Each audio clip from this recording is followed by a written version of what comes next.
Bonjour à toutes et tous. Allez, on se fait une nouvelle mock draft et aujourd'hui on va s'occuper d'une équipe très excitante. Ils viennent de faire venir Kirk Cousins, le quarterback. Je parle évidemment des Falcons d'Atlanta. On commence au premier tour, ils ont le choix numéro 8. Bien sûr, ils vont avoir des options pour peut-être descendre s'il y a encore des quarterbacks disponibles. Je pense pas, mais sait-on jamais, ou peut-être d'autres joueurs. Mais allez, on va dire ils restent à 8. Qu'est-ce qu'ils font? Ils y vont sur un pass rusher. Il s'appelle Demeun Shop Robinson. Il nous vient de Penn State. Oui, Shop Robinson, moi je pense qu'il peut être le premier pass rusher à partir dans cette draft. Il y en a d'autres, il y a Jared Verse, il y a Dallas Turner, mais Shop Robinson, je vais vous expliquer pourquoi il pourrait être le premier. Déjà parce qu'il est très jeune. Il est très très jeune et ça, les staff NFL, ils adorent ça. En plus, Shop Robinson, il est très athlétique. Et ça aussi, les staff NFL, ils adorent ça. Voilà, on ne parle pas de si moi je ferai le choix, si vous feriez le choix, on parle des staff NFL. Les staff NFL, ils aiment la jeunesse, ils aiment les qualités athlétiques. Et Shop Robinson, il a vraiment ces deux grandes qualités-là. Il a été bon dans une très bonne conférence, la Big Ten avec Penn State. Alors, il n'est pas encore abouti, déjà parce qu'il est jeune, et puis voilà, il manque d'expérience, il manque encore de moves, etc. Mais ça se travaille. Les qualités naturelles, il les a, que ce soit la vitesse pour déborder, que ce soit le bend pour se pencher, que ce soit la mobilité latérale pour changer de direction. C'est vraiment un freak qui pourrait devenir un méga joueur en NFL. Chop Robinson, top 10 de la draft, vraiment, moi je ne serais pas surpris du tout.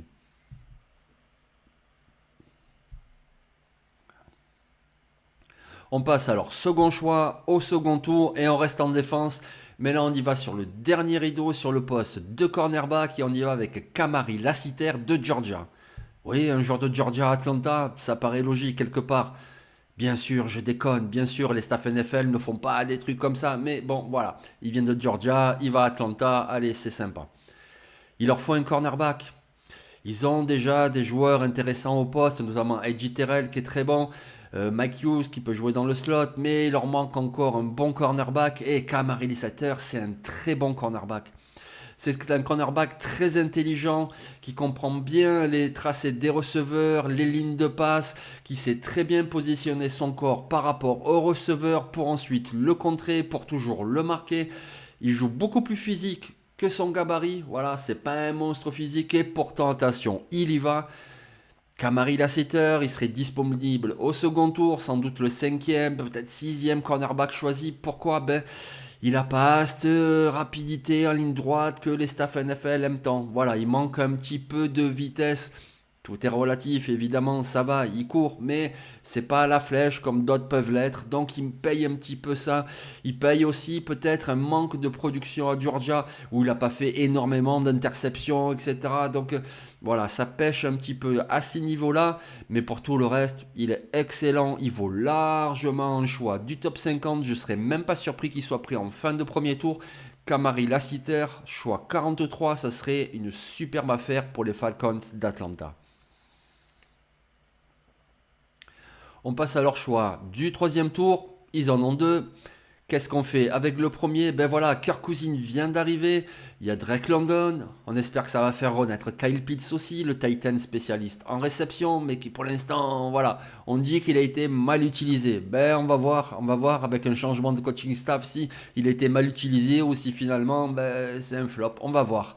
Mais disons qu'il est là. Drake London, lui, l'a montré, c'est un bon joueur. Après, oui, ils ont fait venir Darnell Mooney, ils ont fait venir Rondale Moore, des joueurs plutôt rapides, c'est très intéressant. Mais il leur manque quand même encore une autre cible, moi je trouve. Et donc, du coup, ça m'étonnerait pas du tout qu'ils aillent sur un receveur, surtout que la QV est très très belle. Donc, on y va sur un receveur, il s'appelle Jalen Macmillan et il nous vient de l'université de Washington. Jalen Macmillan, voilà, il a un petit peu tout. C'est-à-dire qu'il a suffisamment de gabarit, il a suffisamment de vitesse, il a suffisamment de mains fiables, il court suffisamment bien les tracés, etc., etc.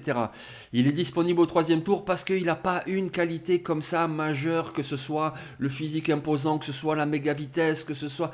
Mais il a un mix de tout. Et vu la superbe cuvée de receveurs, allez, là je le mets en début de troisième tour, a priori il pourrait partir en fin de second, mais voilà, on sait jamais, les franchises peuvent choisir d'autres joueurs. Et puis écoutez, c'est une mock draft, on s'amuse, je prétends pas avoir la vérité. Jalen McMillan, début de troisième tour, je pense qu'il peut être là. Et en tout cas, ça serait une superbe affaire pour les Falcons d'Atlanta. Deuxième choix, au troisième tour, c'est le choix 79. Il y a un besoin à Atlanta au niveau du poste de linebacker intérieur et on y va avec Jordan McGee qui nous vient de Temple. Voilà, Jordan McGee, on va commencer par un petit truc un petit peu marrant parce qu'on voit ça tous les ans lors du NFL Combine, c'est-à-dire que un joueur arrive, son université le liste, il fait 6-3, voilà, il fait donc presque son mètre 88, ça fait quelque chose comme ça, et puis il arrive au combine, en fait il fait 6-1, voilà, bon, ok, c'est pas grave, il fait que 1m84 et pas 88, mais voilà, c'est marrant, à chaque fois, tous les ans, on voit des joueurs qui sont plus petits qu'annoncés, et donc Jordan McGee, il est plus petit qu'annoncé, voilà, mais par contre, il a encore confirmé au combine ce qu'il avait montré sur le terrain, c'est une bombe, voilà, c'est une bombe, il a beaucoup de vitesse pour chasser les coureurs d'un côté, de l'autre, comme on dit, pour réagir à l'engagement du ballon. Il a beaucoup de vitesse. Il est également très très bon en blitz. Voilà, quelqu'un qui fait beaucoup de plaquage pour perte. Ça, je pense que ça plaira énormément à Raheem Morris, le nouvel entraîneur des Falcons. Jordan McGee, pour moi, troisième tour, c'est un choix très solide, surtout une position à besoin pour Atlanta. Moi, je pense que c'est vraiment un bon choix. Et vous me direz ce que vous en pensez. On passe maintenant au quatrième tour, au choix 109 et on y va sur un defensive tackle. Il s'appelle Jaden Crumedy et il nous vient de Mississippi State. Ce qui est intéressant avec ce joueur, c'est que vraiment il a le gabarit, il a tout ce qu'il faut. Il est grand, il est athlétique, il a les bras qu'il faut, etc. Il a de bons moves. Il est bon contre la course, c'est pas le meilleur des pass rushers, mais il apporte également un petit peu. En gros, voilà, dans un système, même en 34 par exemple, comme un 3-4 defensive end, ben, il apporterait un petit peu cette taille dont manque Grady Jarrett. Peu importe la taille, Grady Jarrett est très bon, mais il leur faut de toute façon d'autres joueurs sur ce front défensif et si possible un petit peu imposant comme ça, et il l'est. Alors pourquoi il est disponible au quatrième tour? Parce qu'il a 24 ans, voilà, déjà, j'en parlais tout à l'heure, les staff NFL adorent les joueurs jeunes parce que marge de progression, et on va le faire travailler. Ben, lui, forcément, sa marge de progression, elle est moindre. Il a passé 6 ans au niveau universitaire, freshman, redshirt la première année, etc. Machin, mais bon, voilà, il a passé beaucoup de temps, il est plus âgé que les autres, et donc, du coup, la marge de progression est moindre, et puis, voilà, c'est pas non plus un phénomène, c'est pas Aaron Donald, c'est pas. Mais c'est un joueur très solide. Au quatrième tour, Jaden Crumedy, surtout pour les Falcons qui, à mon avis, ont vraiment besoin de renforcer le premier rideau. Raheem Morris, quand même, c'est un entraîneur. On appelle ça un côté défensif du ballon. Oui, bah, ça va être un entraîneur. Il va s'occuper des deux côtés. Mais voilà, la défense, quand même, c'est important pour lui. Il le voit bien. Il va falloir renforcer ce premier rideau. Et Jaden Crumedy, au quatrième tour, pour moi, ça serait un choix très solide également. On arrive maintenant au choix 143 et on va rester dans les tranchées mais de l'autre côté du ballon. Voilà, la ligne offensive d'Atlanta elle est plutôt bonne, les joueurs sont là, il y a les tackles, il y a les guards, il y a même le centre d'Allemagne, tout va bien, mais on le sait avec ses gabarits imposants, les blessures ça arrive et du coup on va prendre un joueur intérieur, il s'appelle Bo Limer et il nous vient d'Arkansas. Bolimer, ce qui est intéressant, c'est qu'il jouait centre avec Arkansas, mais il a vraiment du gabarit, de la taille, et ça laisse envisager qu'il pourrait aussi jouer en guard. A priori, sa meilleure position, ça serait centre, mais voilà, s'il travaille et qu'il prend un petit peu de volume, c'est pour ça aussi qu'il glisse dans la draft, s'il prend un petit peu de masse musculaire, il est encore un peu léger, il pourrait aussi jouer guard, et donc voilà un sixième homme intérieur qui peut te dépanner si tu as un souci au poste de centre ou un souci au poste de guard, quelqu'un qui même avec sa taille, tu peux le faire entrer comme un swing tackle, c'est-à-dire un tackle offensif que tu mets à côté d'un autre tackle dans des situations, on appelle ça les jumbo package, voilà, quand vraiment tu veux mettre une méga ligne offensive pour un jeu de course. Il y a Bijan Robinson. Donc quand tu fais ça, par exemple, pour gagner 2-3 yards, quand vraiment tu es près de l'embut, il peut même rentrer comme ça. Voilà, comme on utiliserait un Titan, ben Bo Limer, de toute façon, il a beaucoup de mobilité, il est très athlétique, et donc du coup, tu peux l'utiliser de diverses façons. Tu peux l'utiliser dans ces packages-là et tu peux l'utiliser si blessure. Pourquoi il est disponible si tard? Ben là aussi, comme je l'ai dit déjà, il manque un petit peu de masse musculaire. Il est un poil raide, alors il est athlétique, mais voilà, c'est pas le plus fluide des mouvements non plus. Il a peut-être le potentiel de se développer comme un futur titulaire, c'est possible. Mais pour l'instant, voilà, il est encore border à ce niveau-là, il est plus comme le bon remplaçant. Mais en tout cas, à 143, moi je trouve que ça serait un très très bon joueur qui t'offre donc de la polyvalence et puis de la perspective si blessure. Boehlimer d'Arkansas, 143, ça me paraît valable. Le dernier choix, c'est le choix 197. Et on y va sur un joueur dont j'attendais un petit peu plus, moi, cette année, qui, bon, oui, il a montré des choses, mais peut-être pas tant que ça. Et donc finalement, il serait peut-être disponible à 197.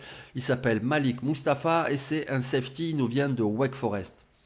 A priori, Atlanta n'a pas besoin d'un safety, ça va, ils ont ce qu'il faut. Il y a Betts, il y a Elams, il y a Richie Grant. Mais bon, on est à 197. Donc voilà, je l'ai déjà dit dans des vidéos, quand tu as un defensive back et que tu as des qualités athlétiques, eh ben c'est intéressant déjà pour l'équipe spéciale. Malik Mustafa, c'était un safety qui était surtout bon contre la course, voilà, un bon plaqueur.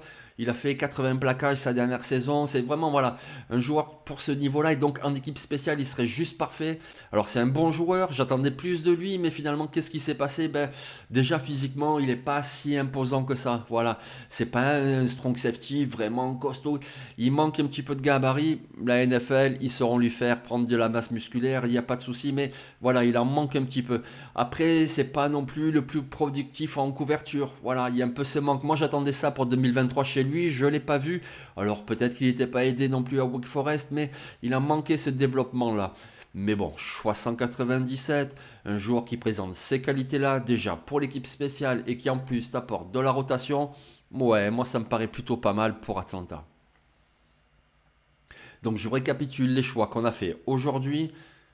Chop Robinson, l'edge rusher de Penn State. Kamari Lassiter, le cornerback de Georgia. Jalen McMillan, le receveur de Washington. Jordan McGee, le linebacker de Temple. Jaden Crumedy, le defensive tackle de Mississippi State. Bo Leimer, le centre ou guard d'Arkansas. Et Malik Mustafa, defensive back, équipe spéciale de Wake Forest. Donc voilà, j'espère que cette mock draft vous aura plu, évidemment. On va continuer cette semaine au minimum. Il y aura une deuxième vidéo. Ce sera sur les Bengals de Cincinnati. Voilà. Et ensuite, on continuera. Écoutez, moi, je vous souhaite une bonne journée, une bonne soirée. Ça dépend quand vous regardez cette vidéo. Et je vous dis donc à très bientôt. Allez, ciao.